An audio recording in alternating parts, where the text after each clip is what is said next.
امروز پرزیدنت جمهوری تاجیکستان پیشوای ملت محترم امامعلی رحمان و پرزیدنت فدراسیون روسیه محترم ولادیمیر پوتین صحبت تلفنی انجام دادند.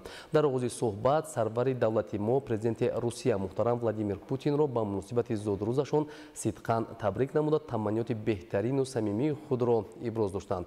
در ادامه صحبت سرور دولت ما سهم شایان نظری محترم ولادیمیر پوتین را در تحکیم و توسعه مناسبت‌های دوستی و شریکی استراتژیک دو کشور تاکید کردند. سران دو کشور در جریان صحبت دوستانه از ادامه مکالمه بین دولتی و رشد منبع این روند استقبال نمودند. همزمان روزنامه ملاقات‌های دوجانبه و بسیار جانبه در پیش ایستاده سطح عالی که در دوشنبه دایر می‌گردند موردی بررسی قرار گرفتند. پایتخت تاجیکستان زیبامنظر شهری دلارای دوشنبه نگین تاجی ملت است. رشد و پیشرفت بی‌سابقه پایتخت کشور که روند سازندگی‌ها و دوره معاصر شهرسازی عنوان می‌گردد، دوشنبه را چون شهری همیشه سبز، مکانی سیر و سیاحت و پایتخت امن‌ترین معرفی کرد. شرحی بیشتر در تهیه همکاران ما. در نتیجه تدبیرهایی که دوام سالهای آخر با تشبث رئیس مجلس ملی مجلس عالی جمهوری تاجیکستان رئیس شهر دوشنبه محترم رستم امامعلی برای رشد باثبات پایتخت و مهیا ساختن شرایط ارزنده زندگی به ساکنان و تشکیل خدمترسانی باصفت و سطح بلند برای سیاحان عملی شدند، شهر دوشنبه خیلی آباد و سرسبز گردیده به یکی از شهرهای رشد کننده و پیشرفته جهان معاصر تبدیل یافته است. استقلال دولتی و وحدت کامل سرتاسر امکان فراهم آورد که جمهوری تاجیکستان خصوصا شهر دوشنبه به طور بی‌سابقه رشد کرده امروز به یکی از شهرهای زیباترین و امن‌ترین در دنیا تبدیل یافته است. محض با شرافت سیاست بنیادکارانه اساسگذار صلح و وحدت ملی پیشوای ملت پرزیدنت جمهوری تاجیکستان محترم امامعلی رحمان و رئیس مجلس ملی مجلس عالی جمهوری تاجیکستان رئیس شهر دوشنبه محترم رستم امامعلی شهر دوشنبه به یکی از مکان‌های جالب و دیدنی تبدیل یافته است.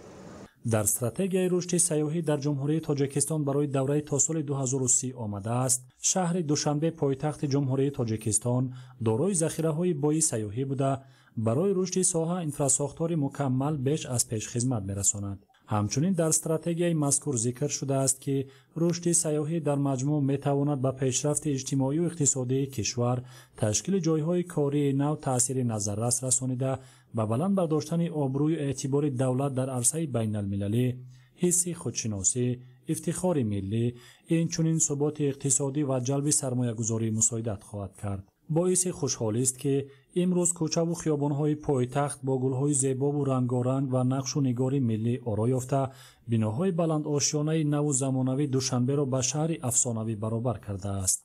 حالا دوشنبه پایتخت جمهوری تاجیکستان با 22 شهر دولت‌های آسیا، اروپا، امریکا، افریقا و اتحاد دولت‌های مستقل برادر شهر میباشد. نتیجه تلاش‌های رئیس شهر دوشنبه محترم رستم امامعلی باعث آن گردید که امروز ساکنان و مهمانان داخلی و خارجی شبانگاه در فضای آرام و آسوده دوشنبه شهر سیر و سیاحت نموده از مکان‌های دلفریب جالب و تاریخ کشوری عزیزمان تاجیکستان لذت میبرند. салом мардуми тоҷикистон, ман оширо сокини 63 солаи шаҳри токиои ҷопон ҳастам. муддати 3 шабона рӯз мешавад ки дар тоҷикистон қарор дорам ва зебогиҳову сабзкориҳои шаҳри душанберо бо самимияту меҳмоннавозии тоҷиконааш эҳсос намудам. таомҳои милливу аз лиҳози экологӣ тозаи фоидаовар низ дар ин ҷо ба ман ниҳоят писанд омад. ташаккур аз шумо. واقعا یه شهر خیلی رویایی، زیبا و با مردمی خیلی خوب، مردم خیلی خوبی داره. خودم کل آسیای میانه رو گشتم.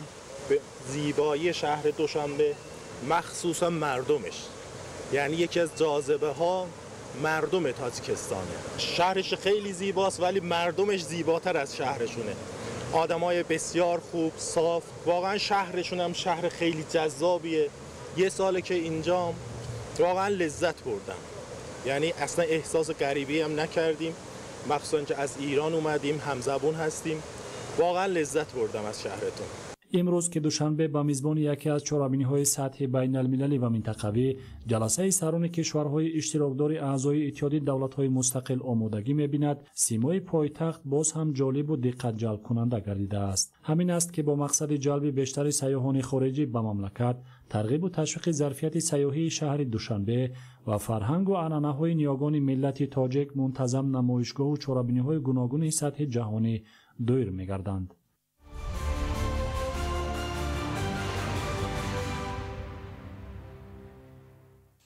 در جلسه نوبتی گروه کاری تحت ریاست معاون سروزیر جمهوری تاجیکستان عثمانعلی عثمانزاده نتیجه فعالیت فیلیال‌های جمعیت سهامی شده شبکه‌های تقسیمات برق در شهر دوشنبه در دوره حساباتی و رفت اجرای سپارش‌های داده شده بررسی گردید. همکاران ما شرح بیشتر دارند. با مقصد اجرای دستور سپارش‌های پرزیدنت جمهوری تاجیکستان پیشوای ملت محترم امامعلی رحمان اوید به پیشگیری نصب و استفاده تجهیزات استحصال کریپتو اسعار، غیر مقصدناک و غیر قانونی استفاده نیروی برق، پست کردن تلفات و جمع‌آوری پوره مبلغ نیروی برق استفاده شده از حساب وزارت و اداره‌های دخلدار و کتب شورای امنیت، کمیسیون کاری دائم عمل کننده با راهبری معاون سروزیر جمهوری تاجیکستان تأسیس داده شده است. ضمناً به این در شهر دوشنبه جلسه نوبتی گروه کاری تحت ریاست معاون سروزیر جمهوری تاجیکستان عثمانعلی عثمانزاده دایر گردید که در آن نتیجه فعالیت فیلیال‌های جمعیت سهامی شبکه‌های تقسیمات برق در شهر دوشنبه در 9 ماه سال 2025 و رفت اجرای سپارش‌های داده شده کمیسیون کاری دائم عمل کننده از 18 ایولی سال جاری مورد بررسی قرار داده شد. فعالیت فیلیال جمعیت سهامی شده شبکه‌های تقسیمات برق پایتخت در 9 ماه سال جاری اینچنین وابسته به برطرف نمودن کمبودی‌ها و اجرای سپارش‌های در جلسه قبلی داده شده حسابات پیشنهاد گردید.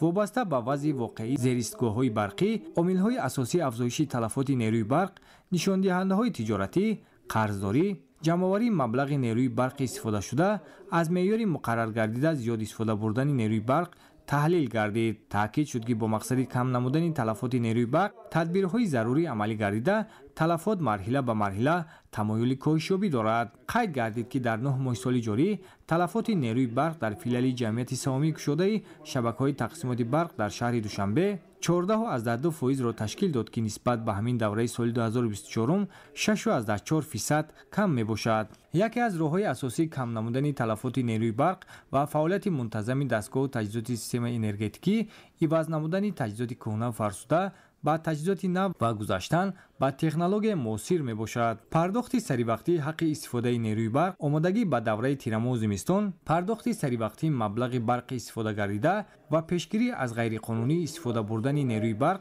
از موضوعات دیگر جلسه بودند.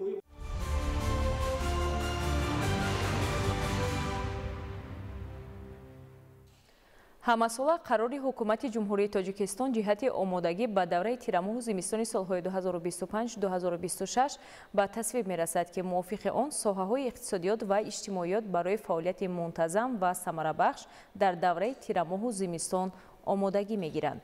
таъминоти аҳолӣ ва корхонаву муассисаҳо бо барқ аз сатҳи омодагии шабакаҳои барқии шаҳру ноҳияҳои мамлакат вобаста аст. гузориш дар ин хусус. امروز قوای برق نه تنها منبع روشنایی بلکه منبع گرمی نیز هست. با نظرداشت این در دوره تیرماه و زمستان از کارمندان ساحه برق نیز مسئولیت دوچند را تقاضا میکند. برقچیان شهر دوشنبه امروز تلاش مینمایند که هنگام سردی زمستان در تامین اهالی و کارخانه و مؤسسه های شهر با برق مشکل پیش نیاید. عین حال با شماره 100 عدد پایه‌های کهنه در خطهای برقی هوایی با پایه‌های آهن بتونی وصل کرده شدند. زیاده از 26 تن روانی ترانسفورماتوری در ترانسفورماتورهای زیرایستگاه‌های برقی 35110 کیلووات و ترانسفورماتورهای 610 کیلووات ایلاوریزش کرده گذارده شده است و ساختمان خطای کابل 94 کیلووات در محله و کوچه‌های شهر کارها ادامه داشتند. عین حال از طرف پودراتچیان کارها با کندن چوخوری‌ها و خواباندن کابل‌ها ادامه دارند. اندیشیدن تدبیرها وابسته به کم نمودن تلفات نیروی برق با راه وصل و نصب حسابکنک‌های الکترونی مهم ارزیابی می‌گردد. اگر پس نمودن تلفات تکنیکی اساساً از حساب تعمیر و نوسازی ки хатҳои интиқоли барқ ва зеристгоҳҳо ба даст ояд, пас талафоти тиҷоратӣ асосан аз ҳисоби васлу насби ҳисобкунакҳои электронӣ ба даст оварда мешавад. иваз намудани ҳисобкунакҳои барқии электронӣ ба ҳисобкунакҳои нави замонавии ҳушманд рафта истодааст. айни ҳол дар шабакаҳои барқии сину пурра ин лоиҳа ба анҷом расид. дар шабакаҳои барқии сомонии Шоҳмансур ва Фирдавсӣ дар моҳҳои оянда ин лоиҳа ба пурра ба анҷом мерасад. татбиқи чунин лоиҳаҳо имконият фароҳам меоваранд ки назорат аз мониторинги истифодаи нерӯи барқ дар иншоотҳои барқӣ дуруст ба роҳ монда шуда, сарчашмаи талафоти воқеӣ дарёфт ва муносибатҳои хоҷагидорӣ ба танзим дароварда шаванд. дар баробари таъмиру таҷдиди иншооти энергетикӣ пурсамар истифода гардидани нерӯи барқ низ муҳим арзёбӣ мегардад, зеро сарфакорона истифода бурдани нерӯи барқ имконият медиҳад ки кори доимии тамоми таҷҳизоту дастгоҳҳои низоми энергетикӣ таъмин карда шавад. сарфакорона истифода бурдани таҷҳизотҳои барқи қувваи барқ ҳолати сарборӣ дар таҷҳизотҳои барқӣ аз он ҷумла дар хатҳои кабелӣ, дар хатҳои ҳавоӣ, дар трансформаторҳои зеристгоҳи трансформаторӣ ба амал меоянд ки боиси садамаҳои техникӣ ва норозигии муштариёни барқ мегарданд. аз ин лиҳоз аз муштариёни барқ эҳтироман хоҳиш мекунем ки нерӯи барқро сарфакорона истифода баранд. дар давраи тирамоҳу зимистон агар барқ ҳар қадар сарфакорона истифода бурда шавад, таъминот ҳамон андоза беҳтар хоҳад шуд.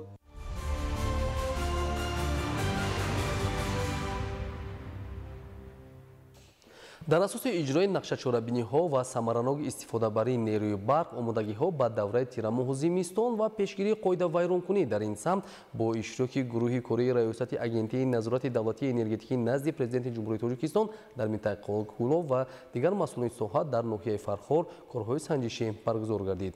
гузориши Олим Носирзода дар ин хусус. аз ҷониби намояндагони раёсати агентии назорати давлатии энергетикӣ назди президенти ҷумҳурии Тоҷикистон дар минтақаи Кӯлоб раванди омодагиҳо ба давраи тирамоҳу зимистони солҳои 2025-2026 коҳиш додани талафоти нерӯи барқ ва доир ба ҷараёни татбиқи дигар ҳадафу тадбирҳои зарурӣ дар шабакаҳои барқи ноҳияи Фархор дар якҷоягӣ бо иштироки масъулони соҳа корҳои санҷишиву назоратӣ гузаронида шуд. корҳои санҷишӣ дар ҳудуди деҳаҳои ҷамоати деҳоти Деҳқонобод ва Ватан амалӣ гардида дар натиҷа муайян карда шуд ки то ҳол камбудиву норасогиҳои зиёд дар ин самт мавҷуд мебошад ки ислоҳи саривақтиро тақозо мекунад. аз ҷумла дар ҳудуди деҳаҳои Гулистон, Лоҳутӣ ва шаҳри нави ноҳия ҳолатҳои ошкор гардиданд ки трансформаторҳо дар канори роҳи мошингарду пиёдагузар ва дигар мавзеъҳо бе девораҳои муҳофизатшаванда қарор доранд ки барои сокинони маҳаллӣ махсусан наврасон хатарнок мебошад. ҳамчунин шакли зоҳирии трансформаторҳо дар ҳолати рангпарида, кӯҳнаву фарсуда ва бе ҳеҷ гуна аломатҳои ишоравӣ қарор дошта, дар атрофи онҳо хору алафҳои бегона рӯидааст. васли ноқилҳои дохили дастгоҳҳо бошанд дар шакли ростпайванд бе ҷудокунакҳои муҳофизавӣ қарор доранд. дар мавзеи дигар ҷойгир будани трансформатор дар саҳни қитъаи замини корами наздиҳавлигии сокинон ошкор шуд ки бе девораҳои муҳофизатӣ буда, атроф ва зери он маҳсулоти гуногуни кишоварзӣ киш шудаву ба назди сутунпояҳои он оби полезӣ ҷорист ки ба меъёрҳои бехатарӣ ҷавобгӯ нест. наздик ба маҳалли зисти сокинон ва дар чунин вазъи ногувор қарор доштани дастгоҳҳои барқӣ имкони ба вуқӯъ пайвастани ҳодисаҳои нохушро бештар мегардонад. ҳамзамон сутунпояҳои чӯбини хатҳои барқии ҳавоӣ дар баъзе аз кӯчаву маҳаллаҳои ноҳияи Фархор дар ҳолати кӯҳнаву фарсудагӣ ва оиқҳои шикаставу корношаям гардида ки аз хатар орӣ нестанд ба мушоҳида расид. мавҷуд будани ҳолати аз байни шохаҳои дарахтон гузаштани ноқилҳои хатҳои барқи ҳавоӣ аз мушкилоти дигарест ки дар рафти санҷиш ошкор шуданд. чунин ҳолатҳо талафоти нерӯи барқро афзоиш дода ҳам боиси сарзадани ҳодисаҳои нохуш мегардад. дар натиҷаи санҷишҳо аз ҷониби масъулон нисбати намояндагони шабакаҳои барқи ноҳияи Фархор протоколҳои ҳуқуқвайронкунии маъмурӣ тартиб дода шуда барои рафъи норасогиҳо муҳлат пешниҳод гардид. мо кормандони раёсати агентии назорати давлатии энергетикӣ назди президенти ҷумҳурии Тоҷикистон дар минтақаи Кӯлоб аз моҳи май то ин ҷониб дар шабакаҳои барқи ноҳияи Фархор аз рӯи нақшаи корӣ муоинаи техникии зеризгоҳҳои барқии 6 ба 10 ва 0.4 киловолтро гузарондем. дар натиҷаи муоинаи техникии зиёда аз 230 банд камбудиҳо ошкор гарданд ки нисбати кормандони масъули шабака протоколҳои ҳуқуқвайронкунии маъмурӣ тартиб дода шудаанд. طبق معلومات مسئولان ساحه مهلت آمادگی شبکه‌های برق به دوره تیرمو زمستان از 1 می تا 1 اکتبر را در بر میگیرد. تاکنون مهلت پیش بینی شده به انجام رسیده است، ولی نتیجه سنجش‌ها معلوم نمود که تا حال مسئولان شبکه‌های برق ناحیه فرخار نقشه چاره‌بینی‌های آمادگی به دوره تیرمو زمستان را بیش از 50% اجرا نمودند. نقشه چاره‌بینی‌های آمادگی به دوره تیرمو زمستان از 6 بند و 6 زیربند عبارت بوده تا امروز 56% اجرا گردیده در این سمت کارها ادامه دارند. از طرف کارمندان ریاست اگنتی نظارت دولتی انرژتیکی نزد پرزیدنت جمهوری تاجیکستان در منطقه کلوب هنگام معاینه تکنیکی زیرزگاه برقی و خطای انتقال برقی 6.04 کیلوولت شبکه‌های برق ناحیه فرخار یک قطار کمبودی آشکار گردیده سند ترتیب داده شد و برای اجرای آن مهلت داده شد. ما کارمندان شبکه‌های برق ناحیه فرخار کوشش می‌کنیم که کمبودی‌های موجوده را دوره به دوره برطرف نماییم. وابسته به تطبیق هدفهای حکومت جمهوری تاجیکستان جهت کاهش دادن تلفات نیروی برق، پیشگیری قاعده ویرانکنی‌ها و تامین استفاده مقصدناک و ثمرناک نیروی برق، آینده نیز کارهای سنجشی و نظارتی از جانب مسئولان در شهر و ناحیه‌های منطقه کلاب ادامه داده می‌شود. عالم ناصرزاده، خورشید نادرخان، ناحیه فرخار، اخبار.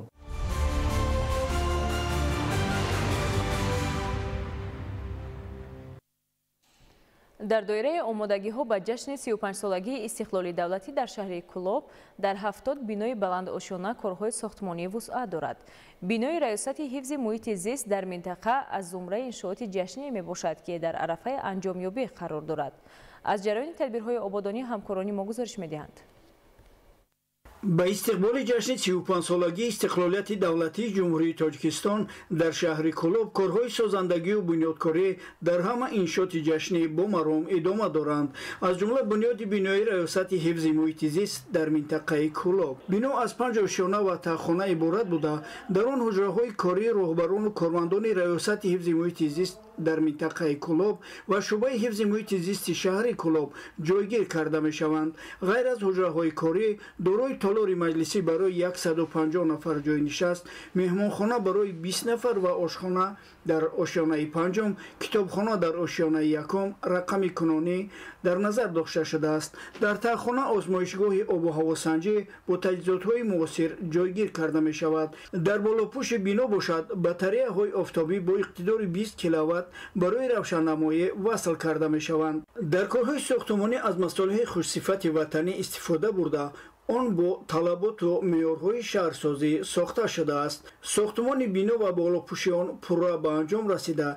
در داخل و بیرون بنا کارهای اندوه و رنگ و بار ادامه دارد. کارگران مقصد دارند که کارهای ساختمانی را با صفت بلند به انجام رسانیده آن را در مهلت‌های معین شده به استفاده دهند. رحمتعلی نظری، ایرج قربانعلی، شهر کلوب، اخبار.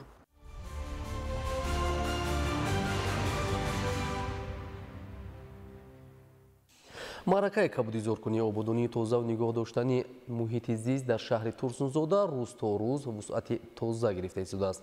таваҷҷӯҳ намоед. дар партави дастуру ҳидоятҳои асосгузори сулҳу ваҳдати миллӣ пешвои миллат президенти ҷумҳурии тоҷикистон муҳтарам эмомалӣ раҳмон ҷиҳати сазовор истиқбол гирифтани ҷашни 35 солагии истиқлолияти давлатии ҷумҳурии тоҷикистон дар шаҳри турсунзода корҳои ободониву созандагӣ ва сабзу хӯрамгардонӣ бо маром идома дорад.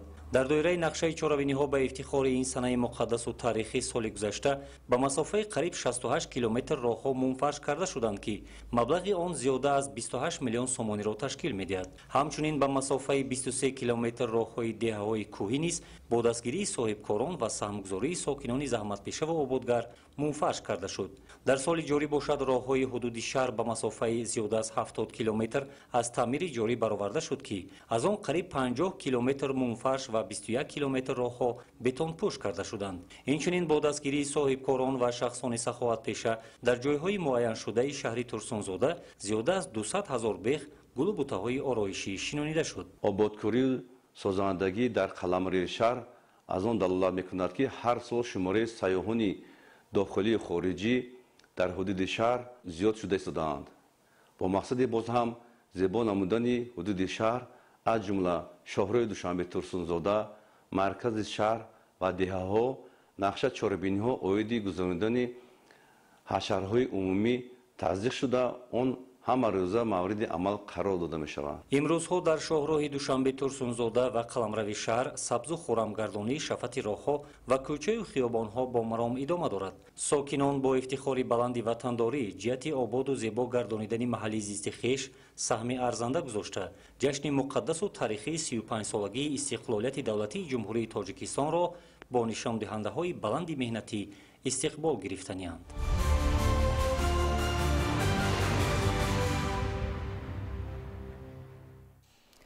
дар шаҳри ваҳдат давоми соли ҷорӣ наздики 50 километр роҳҳои нақлиёт мунфаршу навсозӣ карда шуд. бо саҳми сокинон ва соҳибкорон дар деҳаи Андигоняк тавассути техникаҳои соҳавӣ роҳҳои маҳаллӣ мунфарш карда мешаванд, ки ин тадбир дар заминаи истиқбол аз ҷашни 35-солагии истиқлолии давлатии ҷумҳурии Тоҷикистон роҳандозӣ гардидааст. гузориш дар ин хусус. таҷдиду навсозии роҳи маҳаллиро, ки дар партави ҳидоятҳои ободкоронаи пешвои муаззами миллат муҳтарам Эмомалӣ Раҳмон дар деҳаи Андигон яги шаҳри ваҳдат рӯи кор омадааст, аз тадбирҳои муҳим ва ободонии диёр арзёбӣ менамоянд. давоми 2 рӯз мешавад, ки дар роҳҳои маҳаллии деҳаи мазкур техникаҳои соҳавӣ мунфаршнамоии роҳи нақлиётиро вусъат мебахшанд. тибқи ҳидоятҳои пешвои муаззами миллат президенти ҷумҳурии Тоҷикистон Эмомалӣ Раҳмон иқдом гирифтем, ки қати ҳам деҳаҳоамон якҷоя ҳамин масъалаи ободкориро ба нақша бигирем. мо ба нақша гирифтем 2500 метр, ҳозиран шуда 1500 метр раҳои мо асфалтпӯш шид. ҷавонони бароманди диёр дар назди худ ҳадаф гузоштанд, ки то истиқбол аз ҷашни 35-солагии истиқлолияти давлатӣ якчанд иншооти дигарро дар деҳа бунёд намуда, бо ин васила дар ободонии инфрасохтории деҳот саҳми бориз гузоранд. мо тасмим гирифтем, ки дар баробари мунфарш шудани роҳҳо бо симчӯбҳоро алиш кунем. зиёда аз 76 симчӯби корношоям доштем, иваз кардем. дар деҳаи Андигон яги шаҳри ваҳдат айни замон зиёда аз 200 хоҷагии сукунат дорад.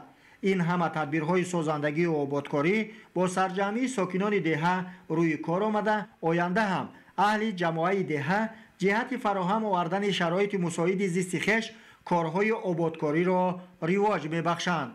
маҳмадалӣ Абдукарим, Хайрулло Холмуминзода, Ваҳдат Ахбор.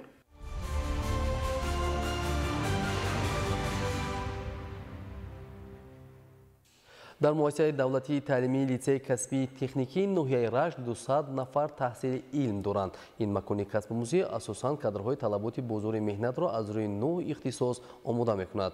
гузориши ҳамкорони мо идомабахши ин мавзӯст.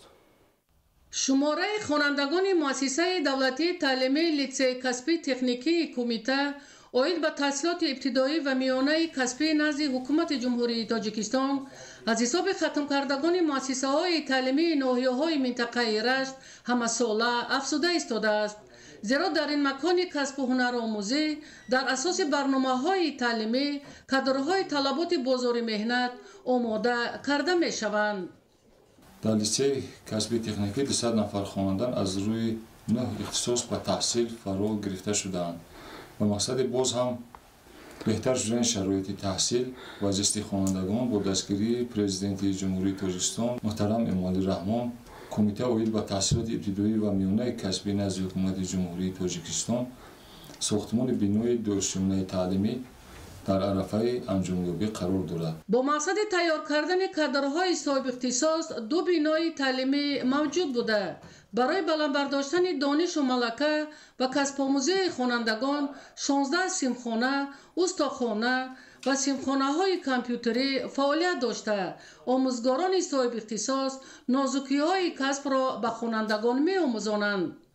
шароити таҳсили касбомӯзон ва базаи моддии техникии литсеи касбӣ дар раванди барномаҳои пешбинишудаи ҳукумати ҷумҳурии Тоҷикистон сол то сол беҳтару хубтар шуда истодааст.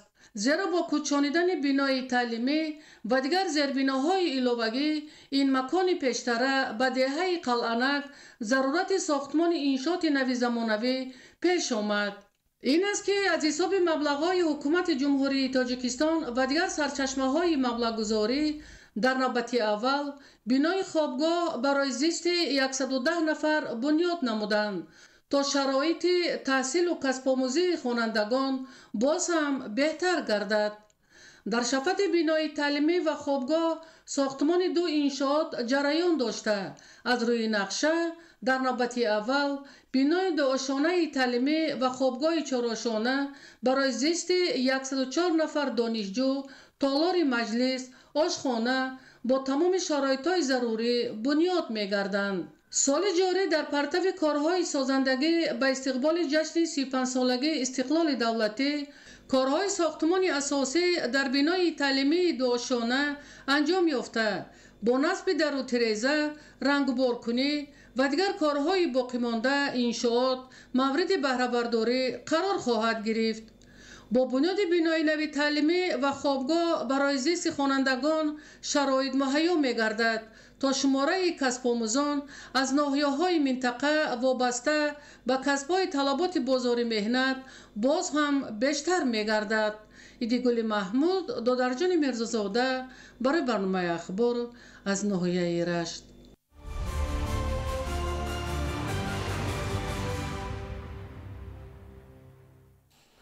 اینک کاروانی کتاب شاهسر بیزوال حکیم ابوالقاسم فردوسی شاهنامه به ناحیه بلندکوه شمس‌الدین شاهین ولایت ختلان رسید.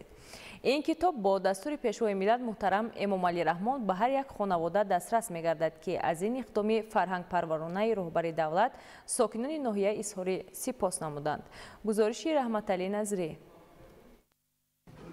با اقدام نک و فرهنگ پرورانه اساسگذار صلح و وحدت ملی پیشوای ملت پرزیدنت جمهوری تاجیکستان محترم امام علی رحمان اینک کاروان کتاب شاه اثر بیزوال حکیم ابوالقاسم فردوسی شاهنامه به ناحیه بلندکوه شمس‌الدین شاهین ولایت ختلان رسید و این کتاب با دستور سرور دولت به هر یک خانواده اهالی کشور دسترس کرده می شود. اکرامزاده امیرخان و جمعه نظری همچون سابقه‌داران ساحه مهنت یکی از اولین ها بودند که با اشتراک نمایندگان دستگاه اجرایی پرزیدنت جمهوری تاجیکستان و رهبریت ناحیه در منزل زیستشان با این تحفه ارزشمند قدردانی گردیدند. ایشان با احساس افتخار و مینتداری به پیشوای ملت اظهار سپاس نموده تاکید کردند که این تحفه هر یک فرد کشور را به آموزش تاریخ گذشته و حفظ ارزش‌های ملی هدایت می‌نماید. ما حتما البته ما پیش از همه از جناب عالی از آن می‌نت داریم که چنین خزینه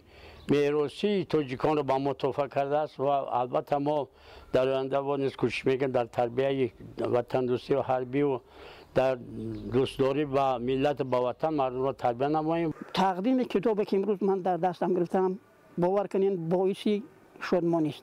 من از یک دانشمند افغان یسنا در روزنامه چاپ شده مقالش اینجا نوشته است که بزرگترین خدمتی که جناب عالی پرزیدنت تاجیکستان محترم امام علی رحمان کردن این زنده کردن آریاها هاست. نه در ایران و نه در افغانستان کسی به این مقام نرسیده است و در حقیقت این گفته دیگر جای شک و شبهه ندارد. آریاها را زنده کرد در برابری که قرآن مجید پیشنهاد کردن و چاپ کردن دسترسی مردم کردن مردم فهمید قرآن چیست و مردم از کتاب باباجان غفور تاجیکان درک کردند که ما کیستیم و این باز دوام دهنده ان همون رسم است، همون آیین است، دوامی همون خودشناسی ملی است که در زمینمان هویدا خواهد گشت و گشته ایستاده است. منتداری کلان خود را به پیشوای ملت محترم امام علی رحمان میرسانم که چنین اقدام نیک پیش گرفتن و به هر یک خاندان این کتاب‌های مقدس دسترس کردن. قابل قید است که ناحیه شمس‌الدین شاهین همسال استقلال است و دارای 7 جماعت دهات می باشد و طبق معلومات مسئولان به 7768 خانواده کتاب‌ها دسترس کرده می شوند. از این اقدام نوبتی سرور دولت ساکنان از جمله آموزگاران و خوانندگان خیلی سپاسگزارند. این اقدام نهایت بزرگ پیشوای ملت محترم امام علی رحمان است که باری دیگر شاهنامه بیزوال ابوالقاسم فردوسی را در نشر نو باز مشهور جهانیان گرداند. من شخصا از نام خودم از نام کل ساکنان ناحیه برای چنین تشبث بزرگ منتداری خویش را بیان میکنم.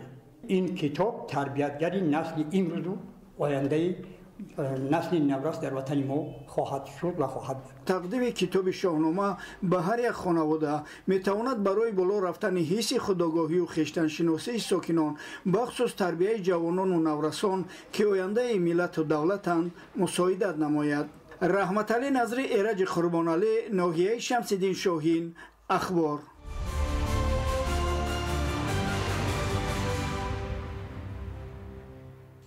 дар ноҳияи данғара маъракаи ҷамъоварии ҳосили пахта бо маром идома дорад. хоҷагидорон ва чинакчиён мақсад доранд ҳарчи зудтар ҳозири фаровонии пахтаро ҷамъоварӣ ва дурнамои истеҳсолиро таъмин созанд. гузориш дар ин хусус. пахта яке аз зироатҳои афзалиянок ба шумор меравад, ки барои фаъолияти корхонаҳои саноатӣ, хоса пахта тозакунӣ, истеҳсоли равғану хӯроки чорво аҳамияти хоса дошта, барои рушди насоҷиву дигар соҳаҳои саноати сабук ҳамчун ашёи хоми пурқимат мусоидат менамояд. аз ин рӯ дар шаҳру ноҳияҳои мамлакат ба кишту парвариши чунин зироати дорои аҳамияти иқтисодӣ дошта диққати зарурӣ равона гардида, сол аз сол майдони пахтазорҳо васеъ карда мешаванд. дар ноҳияи данғара низ ба кишту парвариши пахта таваҷҷӯҳи махсус зоҳир гардида, аҳли заҳмат ҳамасола кӯшиш менамоянд, ки дар таъмини дурнамои истеҳсоли пахта саҳми арзанда гузоранд. чун солҳои қаблӣ имсол низ дар заминҳои ҷамъияти саҳомии пӯшидаи ҷунтаи данғара синсилу текстил, ки 2300 гектарро ташкил медиҳад, пунбадона кишт карда шуда ҳосили дилхоҳ ба бор овардааст. имрӯзҳо майдони пахтазори ҷамъият пур аз ҳосил буда, масъулон баҳри сари вақт ва беталаф ҷамъоварӣ намудани он талош вариста истоданд. бо ин мақсад 6 техникаи муосири пахтачинӣ сафарбар шуда, ҳар кадоме аз техникаҳо иқтидори 10 то 15 гектар чиниши пахтаро дар як шабонарӯз доро мебошанд. мутахассисон бо усули техникаи муосир ҷамъоварӣ намудани ин зироати аҳамияти стратегӣ доштаро аз ҳар ҷиҳат муфид арзёбӣ намуда,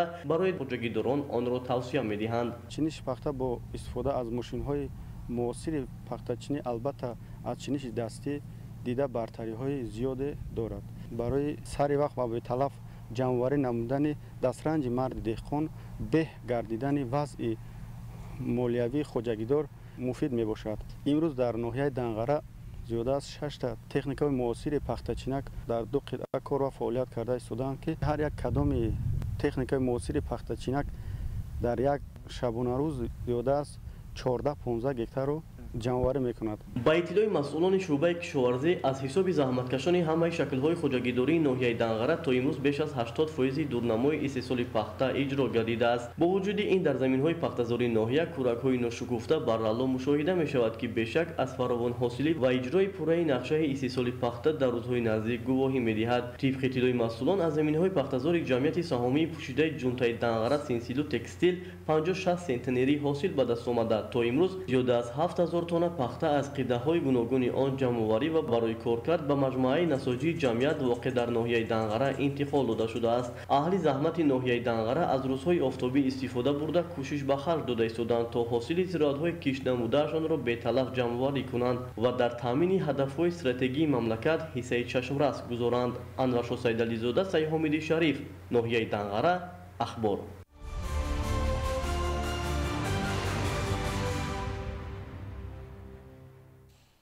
дар ноҳияи шаҳристон ҷамъоварии мева бо маром идома дорад. ҳосили боғҳо нисбат ба соли гузашта зиёд буда, аз ҳар як дарахт ба ҳисоби миёна то 50 килограмм себ ба даст овардан мумкин аст.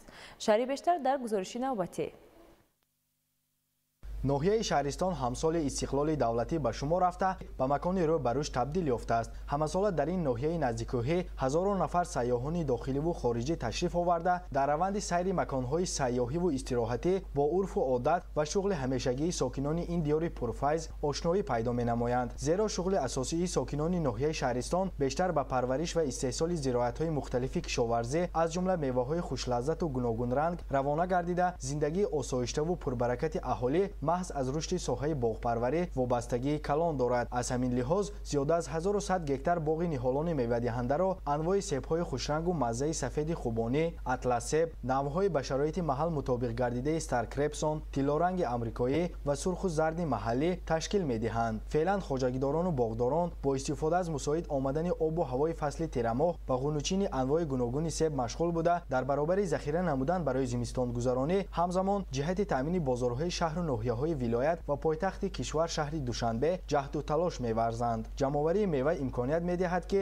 деҳқонон фоидаи софи иқтисодӣ ба даст оварда дар рушди минбаъдаи иқтисодии ноҳия ва беҳтар шудани шароити зиндагиашон саҳмгузор бошанд. аз ҷониби дигар фоидаи софи ба даст омада ҷиҳати боз ҳам васеъ гардонидани қитъаҳои боғ аз ҳисоби заминҳои бекорхобида ва талу теппаҳо масраф мегардад. хоҷагии деҳқонии Зулфон Бобо дорои 1.4 гектар майдони боғ буда, дар он асосан меваҳои ба шароити маҳал мутобиқ гардидаи себҳои гуногуни ба содирот нигаронида шуда, шафтолу, зардолу, биҳӣ ва олу парвариш меёбанд. баробари фаро расидани мавсими себчинӣ, соҳибкорони маҳаллӣ меваҳои истеҳсолгардидаро бо нархи дастрас харидорӣ ва ба минтақаҳои гуногуни Тоҷикистон ва хориҷ аз кишвар интиқол медиҳанд. боғба себ коштагимон, шафтолай, зардолай, олуҳай мана имсол ҳосили фаровон гирифтем, ҳам аз зардолӣ, ҳам аз шафтолӣ, ҳам олу. мана ҳозир шиниши сепа кардостем. туфайли меҳнати шабонарӯзии хоҷагидорон ва истифодаи дурусту ҷорӣ намудани қоидаҳои агротехникаи боғдорӣ, ноҳияи Шаҳристон бо меваҳои шакарини хеш шӯҳратёр гардидааст. феълан маҳсули дасти боғдорон дар канори шоҳроҳи аҳамияти байналмилалӣ доштаи Душанбе, Шаҳристон, Истаравшан, Хуҷандчаноқ, ки бо номи бозори деҳқон шӯҳрат дорад, бо нархи дастрас ба фурӯш бароварда мешавад. феълан кишоварзон имкон доранд, ки ҳама гуна маҳсулоти истеҳсол намудаи хешро дар ҳамин ҷо ба фурӯш бароварда, сатҳи зиндагии хешро беҳтар созанд. боиси қайд аст, ки кишоварзону хоҷагидорони ноҳияи Шаҳристон ҳар ваҷаб заминро самаранок истифода бурда, пас аз ҷамъоварии ҳосили мева ва картошка зери дарахтон ва майдонҳои аз кишт холишударо бо истифода аз техникаҳои гуногун тамғаи кишоварзӣ шудгор намуда, бо ин васила заминро ба кишти аввали баҳорӣ омода месозанд. Фирдавс Умарзода, Мазбут Бобозода, Орзу Маъруфзода, ноҳияи Шаҳристон, Ахбор.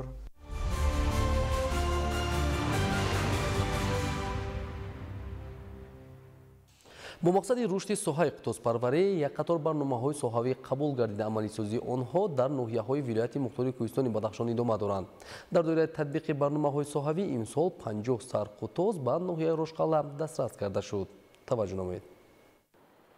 қутузпарварӣ яке аз самтҳои афзалиятноки соҳаи чорводорӣ ба ҳисоб рафта, бо тараққӣ додани он имконияти истеҳсоли гӯшту шири нисбатан арзон ва аз ҷиҳати экологии тоза мавҷуд мебошад. соли гузашта дар ҳамаи шаклиҳои хоҷагидории вилоят 24489 сарқутоз мавҷуд буда. ба ҳолати ҳозира бошад, дар ҳамаи шаклиҳои хоҷагидорӣ ин саршумор ба зиёда аз 27500 сар расонда шудааст. мавзеи ҷавшангози ноҳияи Рошқала барои рушди соҳаи қутузпарварӣ хеле мусоид буда, соли 2023 бо маблағгузории ҳукумати ҷумҳурии Тоҷикистон аз тарафи Вазорати кишоварзии ҷумҳурии Тоҷикистон ба ин ҷо 70 сарқутоз дастрас гардид, ки имсол саршумори онҳо ба 89 сар расонда шудааст. шароити хуби парвариши қутоз дар мавзеи ҷавшангозро ба инобат гирифта, имсол боз дар доираи барномаи маҷмӯавии рушди соҳаи қутузпарварӣ, паррандапарварӣ, моҳипарварӣ ва замбури асалпарварӣ дар ҷумҳурии Тоҷикистон барои солҳои 2023-2027 боз 50 сар ҷавонаҳои қутоз ба водии ҷавшангози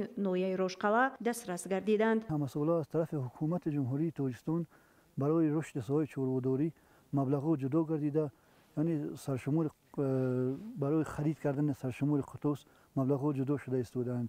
соли 2023 аз тарафи ҳукумати ҷумҳурии Тоҷикистон маблағҳо ҷудо гардида, аз ноҳияи Мурғоб 80 сар саршумори қутоз харидорӣ гардиданд ва аз он 10 сар ба ноҳияи Дарвоз ва 70 сар ба ноҳияи Рошқала ба водии ҷавшангоз интиқол дода шуданд. бо мақсади ривоҷ додани раванди такрор истеҳсолкунӣ ва шароити иқтисодии хоҷагиҳо, имконияти зиёд намудани саршумори қутоз дар ноҳияҳои Рӯшон, Шӯҳнон, Рошқала, Ишкошим ва Мурғоб мавҷуд мебошад. ба ин васила имсол боз 20 сарқутоз ба ноҳияи Ишкошим дастрас карда шуданд. бояд гуфт, парвариши қутоз дар баландкӯҳҳо бисёртар ба роҳ монда шуда. ба ҷуз ноҳияи Мурғоб дар хоҷагиҳои чорвопарварии ноҳияҳои Рошқалаву Сағирдашт низ имконияти мусоид мавҷуд мебошад. ба хусус иқлим ва чарогоҳҳои ҷавшангоз барои парвариши қутоз хеле мувофиқ аст. дар чарогоҳҳои ҷавшангоз барои пешрафти соҳа имкониятҳои васеъ мавҷуд буда, айни ҳол барои паси сар намудани зимистони солҳои 2025-2026 ба миқдори муайян хӯроки чорво захира карда шудааст. қутузпарварӣ барои таъмини амнияти озуқаворӣ хеле қулай буда, баҳри ривоҷи хуби соҳа имконият пайдо мегардад, ки аҳолии сари вақт аз гӯшти ширу аз ҷиҳати экологӣ тоза таъмин бигардад. зарурияти инро ба назар гирифта,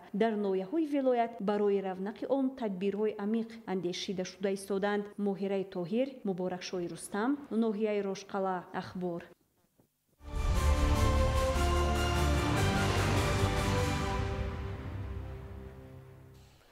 3 баробар афзудани тухму гӯшт ва саршумори парранда аз он шаҳодат медиҳад ки ҳукумати кишвар давоми солҳои истиқлоли давлатӣ паррандапарвариро чун бахши афзалиятноки соҳаи кишоварзӣ ҳисобида имтиёзу сабукиҳои андозиро роҳандозӣ намудааст. гузориши ҳамкорони мо дар ин хусус. зудрас, тез инкишофёбанда ва таъминкунандаи бозор бо гӯшту тухми парҳезӣ соҳаи паррандапарварӣ аст. татбиқи барномаҳои давлатӣ, ҷорӣ гардидани имтиёзҳои андозию гумрукӣ ва дигар дастгириҳо имкон дод ки дар солҳои истиқлоли давлатӣ паррандапарварӣ чун бахши афзалиятноки соҳаи кишоварзӣ рушди бемайлон намояд.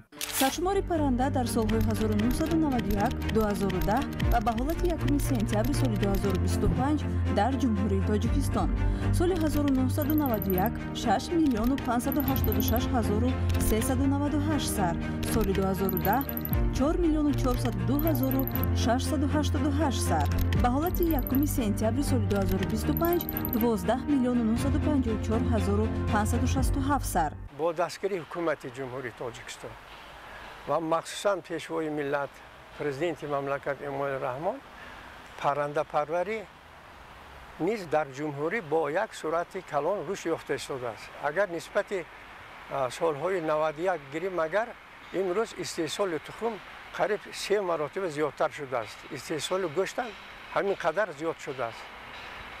ҳаминро қайд кардан даркор аст ки дар рушди паррандапарварӣ махсусан пешниҳоди президенти мамлакат соли 2017 дар паёмашон ба маҷлиси олӣ таъкид карданд ки паррандапарварӣ дар таъмини амнияти озуқавории мамлакат соҳаи афзалиятнок ҳисобида шуда имтиёзи давлатӣ пешниҳод гардад. намояндагони бахши хусусӣ бо бархурдор гардидан аз ин сабукиҳо дар ғанӣ гардондани бозори истеъмолӣ бо гӯшту тухми парранда нақши назаррас гузоштанд.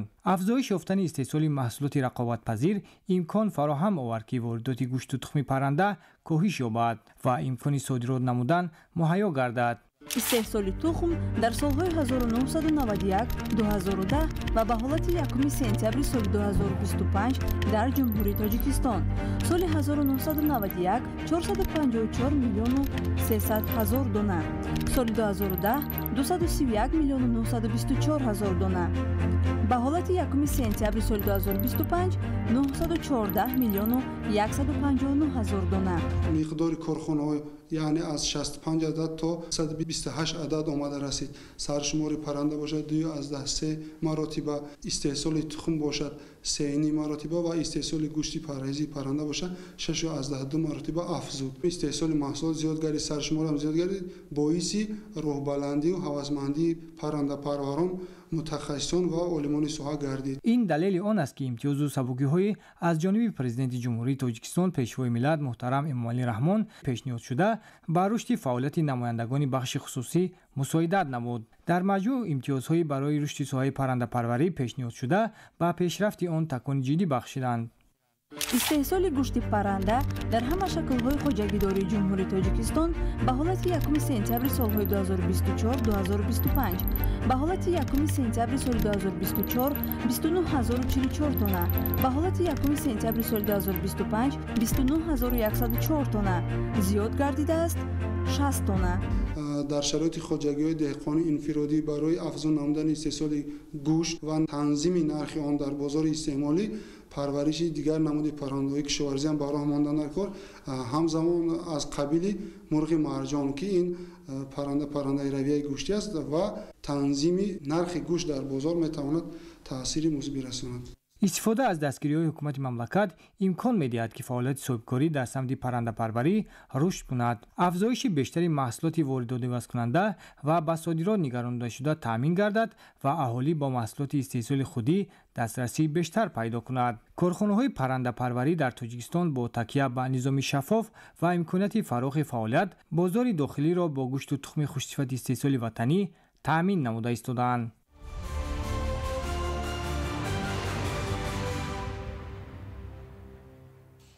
бо мақсади татбиқи қарори ҳукумати ҷумҳурии Тоҷикистон дар бораи саривақт омода намудани соҳаҳои иқтисодиёти иҷтимоиёт барои фаъолияти мунтазам ва самарабахш дар давраи тирамоҳу зимистони солҳои 2025-2026 дар шаҳру ноҳияҳои кишвар тадбирҳои зарурӣ андешида мешаванд.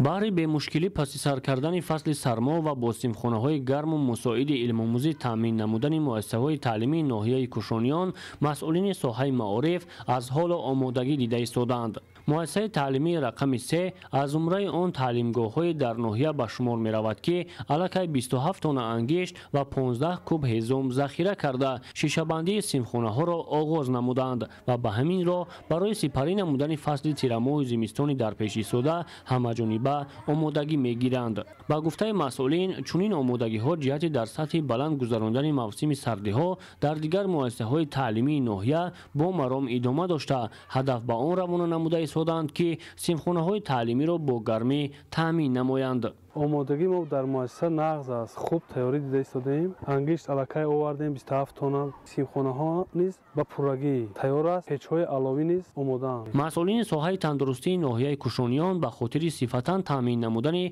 شعبه‌های بستریکنونی و اتاق‌های کاری کارمندان چاره‌های ضروری اندیشیده به فصل‌های سردی نزدیک آمادگی جدی دیده ایستادند. الکای تقسیمات انگشت سر شد. بغیر از این در بیمارخانه مرکزی 12 کوب ازم علاقه ما ذخیره کرده جابجا کردیم. باید گفت که مسئولین ساحه تندرستی و معارف ناحیه کوشانیان با استفاده از امکانات و شرایط فراهم گشته کوشش نموده ایستادند تا آغاز سردی‌های سال تمام مشکل‌های ساحه را برطرف نموده مواد سوخت و هیزم و انگشت همچنین دیگر موادهای سوخت طبیعی را نیز دسترس نمایند.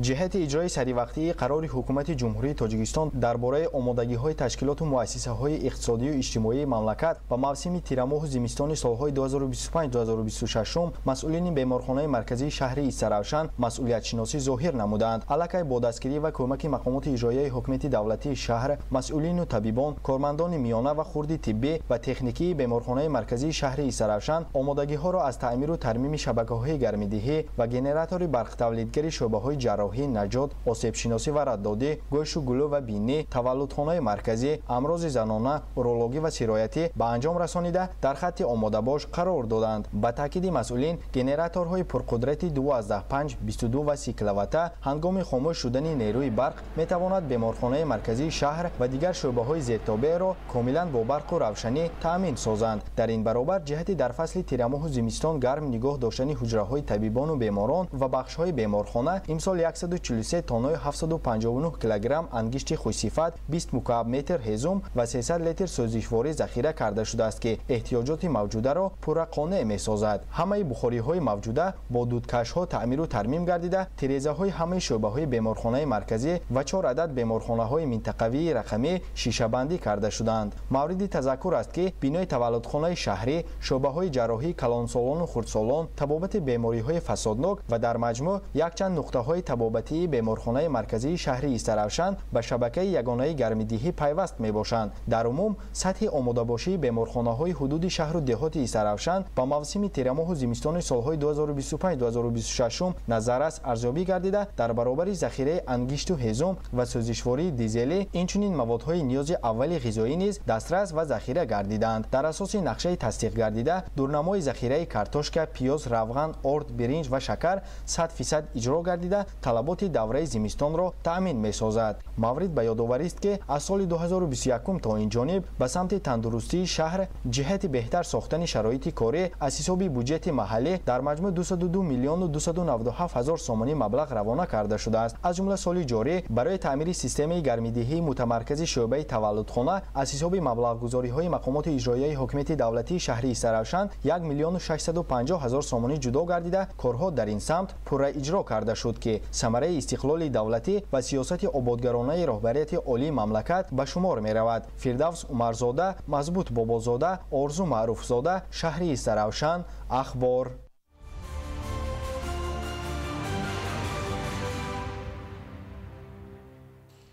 در صحیفه نوبتی همکارانمان شما را با خبرها از خارج کشور آشنا می سازند. дар булғористон дар натиҷаи боришоти зиёд обхезӣ ба амал омада дар кишвар вазъияти фавқулода эълон карда шудааст. Бар асари обхезӣ як нафар ба ҳалокат расид. Дар давоми 5 соат тақрибан 250 мм борон боридааст. дар натиҷаи офати табиӣ роҳҳо ва пулҳо хароб гашта сатҳи оби дарёҳо аз ҳадди маъмулӣ афзудааст. ҳамчунин таҳхонаҳо ва ошёнаҳои якум зери об монданд. Кормандони хадамоти коммуналӣ дар минтақаҳои аз обхезӣ зарардида корҳои наҷотдиҳиву бартарафсозӣ гузаронида истоданд. бар асари боришоти шадид дар Непал зиёда аз 47 нафар ба ҳалокат расида, 9 каси дигар бенишон гаштанд. боридани борони аз ҳад зиёд сабаби омадани сел обхезиҳои ногаҳонӣ дар Непал гашт. тавре шабакаҳои телевизионӣ хабар медиҳанд, биноҳои истиқоматӣ, роҳҳо ва пулҳо зери об монданд. таъмини барқ ва алоқа низ валангор шудааст. сатҳи оби дарёи Катманду боло рафта сарбандро рахна кард. ба гуфтаи ҳукуматдорони маҳаллӣ, сокинони дар зери хатар қарор дошта ба минтақаҳои бехавф кӯчонида шуданд. мутахассисон ба сокинон тавсия медиҳанд, ки тамоми чораҳои заруриро андешанд. тибқи пешгӯии обу ҳавошиносии маҳаллӣ, чунин боришоти борон ва номусоидии обу ҳаво то фардо давом мекунад.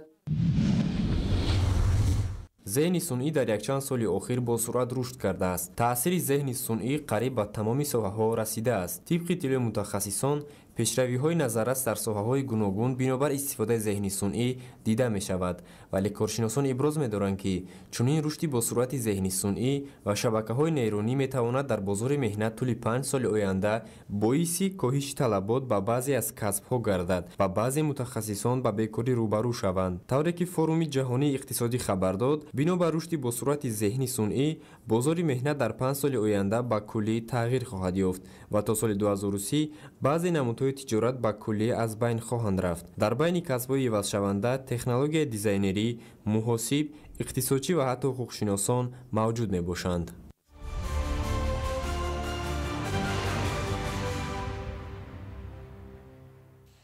бинандаҳои гиромӣ, ин буд нашри муфассали барномаи тиловати ахбор. тансияту хонобод бимонед.